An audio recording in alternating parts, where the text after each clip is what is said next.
Hai, perkenalkan nama saya Anita Tresia dengan NIM C1C021082. Sini saya akan mempresentasikan ataupun memaparkan materi mengenai skala pengukuran dan pengukuran variabel. Nah, bertanya-tanya nih, apa sih skala pengukuran? Skala pengukuran dalam penelitian memiliki pengertian sebagai sarana untuk menentukan panjang pendeknya interval yang telah ditentukan dalam satuan alat ukur. Salah satu cara yang bisa dilakukan untuk dapat mengetahui panjang pendeknya interval dapat dilakukan menggunakan alat ukur atau alat pengukuran. Kemudian, skala pengukuran dalam penelitian yang diukur menggunakan alat ukur ini digunakan untuk mengkualifikasi informasi yang diberikan. Skala pengukuran dalam penelitian juga bisa digunakan untuk mengklasifikasi variabel.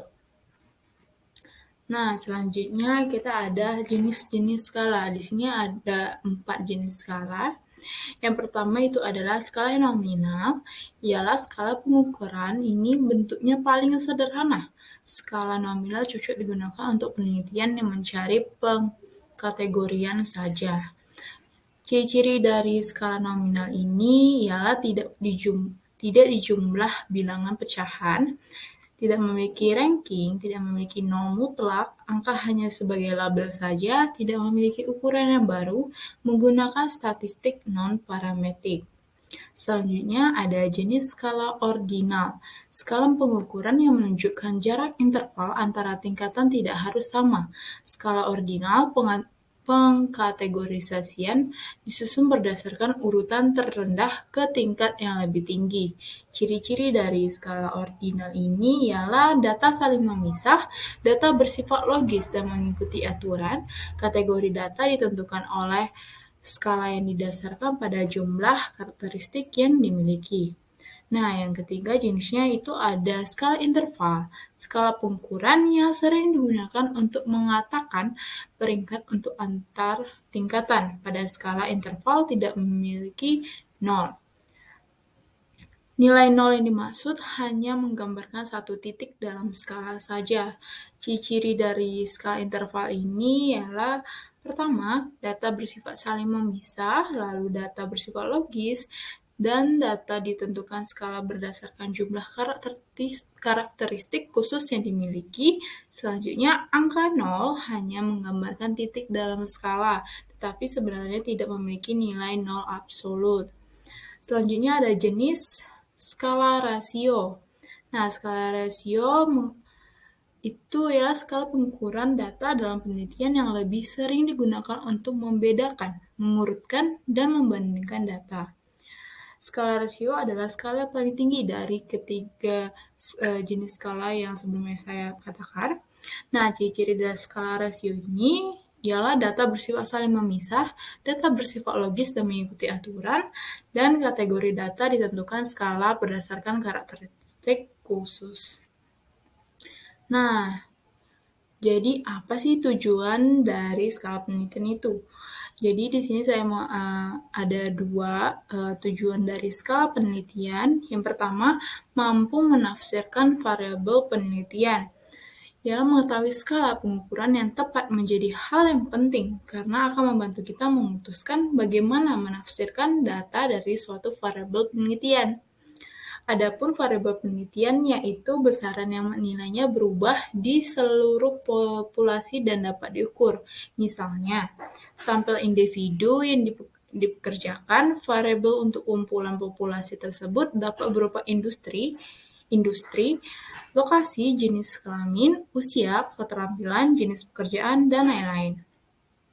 Nah, yang kedua itu tujuannya ialah mampu untuk memutuskan uji statistik.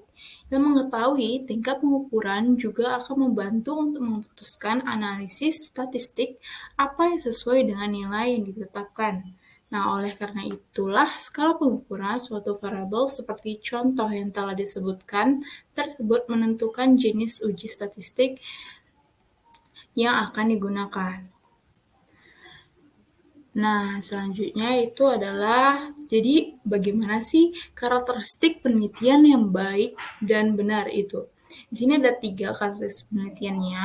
Yang pertama itu adalah validitas. Validitas secara umum adalah pengukur apa yang seharusnya diukur. Terdapat 2 bentuk validitas, yaitu internal dan eksternal. Validitas internal menunjukkan kemampuan pengukuran untuk diterapkan secara unit pada berbagai objek, tempat, dan waktu pengukuran. Sedangkan validitas eksternal berkaitan dengan kemampuan instrumen penelitian untuk mengukur apa yang ingin kita ukur.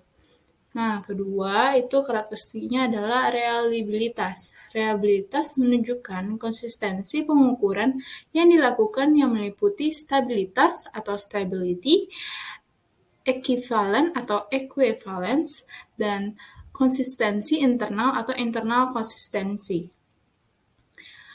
Nah, reliabilitas ini sangat erat kaitannya dengan ketepatan dan ketelitian pengukuran. Pengukuran dikatakan stabil jika pengukuran pada suatu objek dilakukan berulang-ulang pada waktu yang berbeda dan menunjukkan hasil yang sama. Dikatakan ekivalen jika pengukuran menunjukkan hasil pengukuran yang sama jika dilakukan penelitian lain atau memakai contoh item lain. Serta dikatakan konsisten internal jika item-item atau indikator yang digunakan adalah konsisten satu sama lainnya.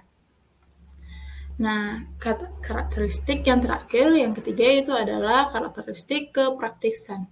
Kepraktisan bisa ditinjau dari sudut ekonomi atau biaya dan waktu, kemudahan administrasi atau pengelolaannya, serta hasil yang mudah diinterpretasikan oleh pihak lain. Nah, dari tadi kita nggak ada bahas nih pengukuran variabel. Jadi apa sih pengukuran variabel itu?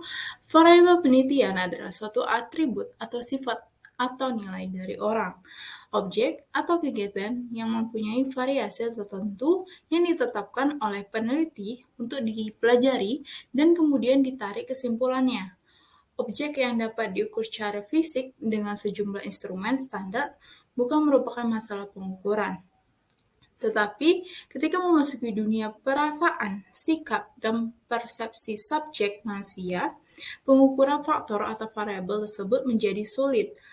Ada setidaknya 2 jenis variabel, yang satu bisa diukur secara objektif dan tepat, yang lain lebih samar-samar dan tidak dapat diukur secara akurat karena sifatnya yang subjektif. Ada cara untuk menelusuri perasaan dan persepsi subjektif individu. Salah satu tekniknya adalah mereduksi ide-ide abstrak atau konsep menjadi perilaku dan karakteristik yang dapat diamati. Reduksi dari konsep abstrak untuk membuatnya bisa diukur dalam cara tertentu disebut mengoperasionalkan konsep. Nah, materi tentang pengukuran variabel menjadi penutup di pembahasan materi saya mengenai skala pengukuran dan pengukuran variabel pada video kali ini. Terima kasih telah menonton. Mohon maaf atas kekurangan dan kesalahan dalam presentasi saya. Dan bye.